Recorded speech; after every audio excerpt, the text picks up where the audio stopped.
Hello everyone.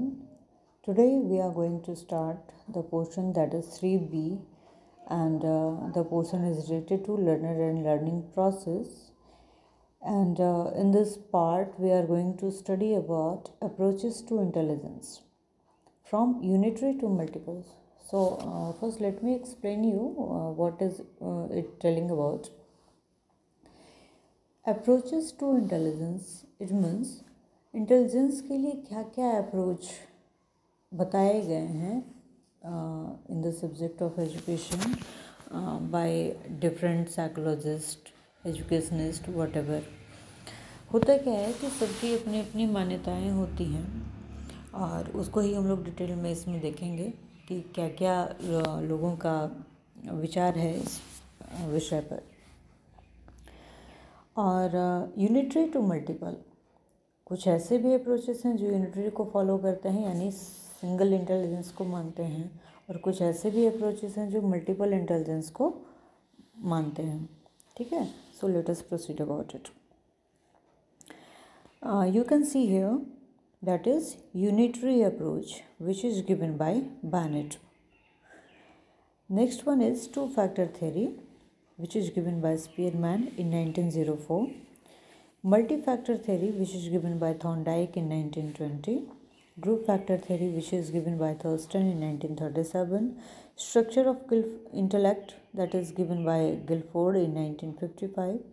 Next is hierarchical structure theory that is given by two of the psychologists, Burt and Vernon, that is 1949 and 64. Fluid and crystallized ability theory given by Cattell in 1963. Multiple intelligence theory which is given by Gardner in 1983, and the last one is information processing theory of intelligence given by Sternberg in 1985. Okay, so let us proceed to all of these one by one. आप यहाँ से हिंदी भी देख सकते हैं, है ना। उन सारी ही चीज़ों की हिंदी यहाँ पे बताई गई है। आप वीडियो को पॉज करके यहाँ से आप नोट डाउन या स्टडी कर सकते हैं। ठीक है, so I would like to proceed to the next slide. Unitary और मोनार्की अप्रोच। यूनिटरी का मतलब भी वन है, मोनार्की का मतलब भी वन है। ये एक ऐसा अप्रोच है जो एक इंटेलिजेंस को फॉलो करता है। मोनोफैक्टर थ्योरी, एक फैक्टर को मानता है ये। It states that intelligence consists of all pervasive capabilities Barnett। इसके अनुसार मानना है कि इंटेलिजेंस जो है वो सारी ही कैपेसिटीज़ को कंटेन करता है। According to this theory, if one has intelligence in a particular area, he can utilize it in any area of life। ध्यान से समझने की बात है कि ये क्या करता है। इसके अनुसार अगर कोई पर्सन इंटेलिजेंट है तो वो इस इंटेलिजेंस का उपयोग किसी दूसरे एरियाज़ में, मतलब लाइफ के हर एक एरिया में इसका उपयोग कर सकता है ना। कोई ख़ास एरिया में भी अगर वो इंटेलिजेंट है, इसका मतलब है कि वो ऑब्वियसली इंटेलिजेंट है और इस इंटेलिजेंस का उपयोग वो हर किसी एरिया में वो कर सकता है। Means he is overall intelligent in all aspects of life. It reduces all abilities to a single capacity। सारी एबिलिटीज़ को ये सिंगल कैपेसिटी में डालता है। जाहिर सी बात है, जो कि हम लोग पहले ही डिस्कस कर चुके हैं। अगर कोई इंटेलिजेंट है तो वो अपने इंटेलिजेंस का उपयोग करके किसी भी फील्ड में महारत हासिल कर सकता है या फिर उसका उपयोग कर सकता है। जनरल इंटेलिजेंस और कॉमन सेंस, और इस इंटेलिजेंस को यहाँ पे कॉमन सेंस कहा गया है। कि कॉमन सेंस हम लोग ऐसी भी जनरल भाषा में कहते हैं ना कि तुम्हारे पास कॉमन सेंस नहीं, क्या मतलब तुम अपनी समझ का उपयोग नहीं कर सकते क्या। तो यहाँ पर वही चीज़ है। ठीक है, फिर आता है आपका टू फैक्टर थ्योरी जो कि स्पेयरमैन का दिया हुआ है। यहाँ पे एक छोटा सा यहाँ पे डिफरेंस है। टू फैक्टर्स ऑफ इंटेलिजेंस में है। पहला है जी फैक्टर और दूसरा है S factor. Ji factor is what? General. Ji factor is indicating what? General, यानी कि थ्रू हेरिडिटी। जनरल जो इंटेलिजेंस यहाँ पे कंसिडर किया गया है वो आपको हेरिडिटी से मिलता है, नेचुरली मिलता है, ठीक है। और दूसरा होता है स्पेसिफिक फैक्टर, जो पर्टिकुलर आप में आपके अकॉर्डिंग आया है, जिसको आप किसी ट्रेनिंग के थ्रू गेन किए हैं, या आपका पर्टिकुलर फैमिली, कभी कभी आप लोग देखते होंगे कि फैमिली के अलावा भी किसी पर्टिकुलर पर्सन का किसी खास फील्ड में इंटरेस्ट चला जाता है। मान लीजिए कि किसी पर्सन को किसी पर्सन की पूरी जो फैमिली है वो किसी और फील्ड में है, मान लीजिए कि मेडिकल फील्ड में है, पर एक उसी फैमिली के एक मेंबर का, या न्यू लर्नर कहिए या फिर न्यू कोई पर्सन कहिए, यूथ का जो इंटरेस्ट है वो एक्टिंग में चला गया, तो जाहिर सी बात है कि यहाँ पे इंटरेस्ट और इंटेलिजेंस दोनों वैरी कर गया।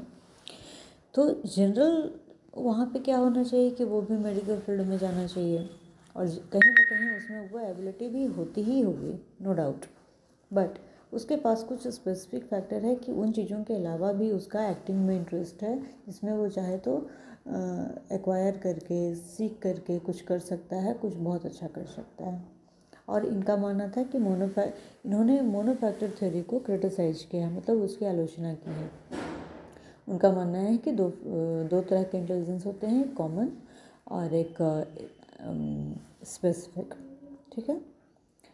फिर है आपका मल्टी फैक्टर थ्योरी, और जिसे 3 फैक्टर थ्योरी कहा गया है। ये थॉर्नडाइक का दिया हुआ है। इसमें 3 तरह की चीज़ें बताई गई हैं। The first is social intelligence, ability to deal with people. Next is concrete intelligence, ability to deal with things. Third is abstract, ability to deal with ideas. Social intelligence में है कि आप लोगों के साथ कैसे डील करते हैं, ये सोशल इंटेलिजेंस है ना। कैसे बात करना है, किस सिचुएशन में क्या आपका रिएक्शन होना चाहिए, है ना। कुछ लोगों को देखा होगा आपने, लीडरशिप क्वालिटी होती है उनमें। लीडरशिप क्वालिटी तो चलो बहुत दूर की बात है, जनरल सेंस में भी कुछ लोग सोशली बहुत अच्छे ढंग से रहते हैं, उनको रिस्पेक्ट मिलता है और उनकी बातों को मानना लोग पसंद करते हैं, ठीक है। तो वो सोशली इंटेलिजेंट होते हैं। सेकंड इज कॉन्क्रीट इंटेलिजेंट, जो चीज़ों के साथ डील करना बेहतर कर पाते हैं, जैसे घर को अरेंज रखना, किस चीज़ का कैसे उपयोग किया जाए, या तो फिर एक होता है ना क्रिएटिविटी, थिंग्स के साथ जो क्रिएटिविटी जो की जा सकती है वो भी करने में वो इंटेलिजेंट होते हैं। नेक्स्ट इज़ एब्स्ट्रैक्ट इंटेलिजेंस, जो कि आइडियाज़ के साथ, यानी कि वो कुछ नए आइडियाज़, नए थॉट्स सोच सकते हैं, उसका उपयोग कर सकते हैं, वो हो जाता है abstract intelligence. So these intelligence can be measured on the basis of the following 4 attributes. इसको भी मेजर किया गया है 4 तरीक़ों से, है ना।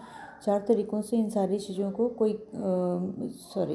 4 तरीक़ों से इन चीज़ों को मेजर किया गया है। जैसे हम लोग किसी भी मटेरियल को मेजर करते हैं ना, कोई ग्रॉसरी का सामान खरीदते हैं, मिल्क खरीदते हैं, डिस्टेंस को मेजर करते हैं, तो उसी तरह से इंटेलिजेंस को भी मेजर किया गया है, क्योंकि इंटेलिजेंस का भी वास्तव में पैमाना है। कोई कम इंटेलिजेंट हो सकता है, कोई ज़्यादा इंटेलिजेंस हो सकता है, जिसको हम लोग IQ के बेसिस पे मेजर करते हैं ना, सेम वही चीज़ यहाँ पे है। तो 4 तरीके से इन्होंने मेजर करने की बात की है, level, range, area and speed, ठीक है। आगे देखते हैं। Level is area, level of difficulty of a task can be solve, कितनी डिफ़िकल्टी लेवल तक वो चीज़ों को सॉल्व कर सकता है। रेंज, कितने नंबर ऑफ टास्क वो एक बार में सॉल्व कर सकता है ना, उसकी क्या स्पेसिफिक डिग्री होनी चाहिए। एरिया है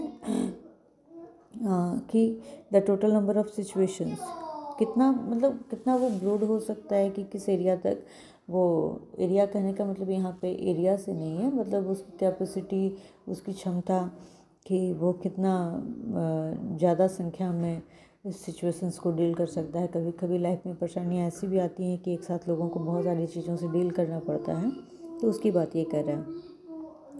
स्पीड में है कि कितनी रैपिडिटी के साथ वो चीज़ों को करता है, स्पीड भी मैटर करता है। कुछ लोग कुछ लोगों को लिखने दिया जाता है तो वो बहुत स्लोली लिखते हैं, पर कुछ लोगों को लिखने दिया जाता है तो वो फास्ट भी लिखते हैं और एक्यूरेट भी लिखते हैं, है ना। तो रैपिडिटी गलत को नहीं मानने की बात कर रहा है, मतलब एक्यूरेसी के साथ ही बात कर रहा है कि एक्यूरेसी के साथ कोई पर्सन किसी काम को कितने रैपिडली करता है, तो ये भी मेजर किया जाता है। तो 3 इंटेलिजेंस हैं, सोशल, कॉन्क्रीट, एब्स्ट्रैक्ट। सोशली लोगों से डील करना, कॉन्क्रीट में है थिंग्स से डील करना, एब्स्ट्रैक्ट में है आइडिया से डील करना।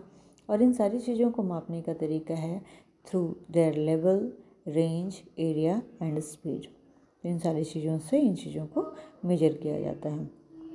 सो multi factor theory is also known as anarchic और 3 फैक्टर थ्योरी। नाम याद रखिएगा, there is nothing like general ability. इसके अनुसार कोई जनरल एबिलिटी नहीं होती है। Each mental activity requires an aggregate of different set of abilities. हर मेंटल एक्टिविटी की अपनी अपनी सेट ऑफ एबिलिटीज होती है। Common abilities are found in specific ability. Common abilities जो होती हैं वो स्पेसिफिक एबिलिटीज में निहित होती हैं, वो अलग से नहीं होती हैं। He believed that all factor in intelligence represents a specific mental ability. हर तरह की जो इंटेलिजेंस होती है, हर तरह का जो इंटेलिजेंस का जो फैक्टर होता है वो स्पेसिफिक मेंटल एबिलिटी को डील करता है, ठीक है। Different kinds of intelligence represent different kinds of mental ability which are different from which other but associated to. सभी तरह के इंटेलिजेंस होते हैं लेकिन सभी एक दूसरे से कहीं ना कहीं एसोसिएटेड होते हैं, जुड़े होते हैं। इंटेलिजेंस का कनेक्शन वो अपने आप में एक यूनिक डिफरेंट फैक्टर नहीं है, बल्कि वो सारी ही चीज़ों से डील करता है, बहुत सारे फैक्टर से डील करता है, ठीक है। तो आज के लिए मैं इतना ही रखती हूँ, थोड़ी डिस्टर्बेंसेस है। Let's meet you with the next video. Thank you very much.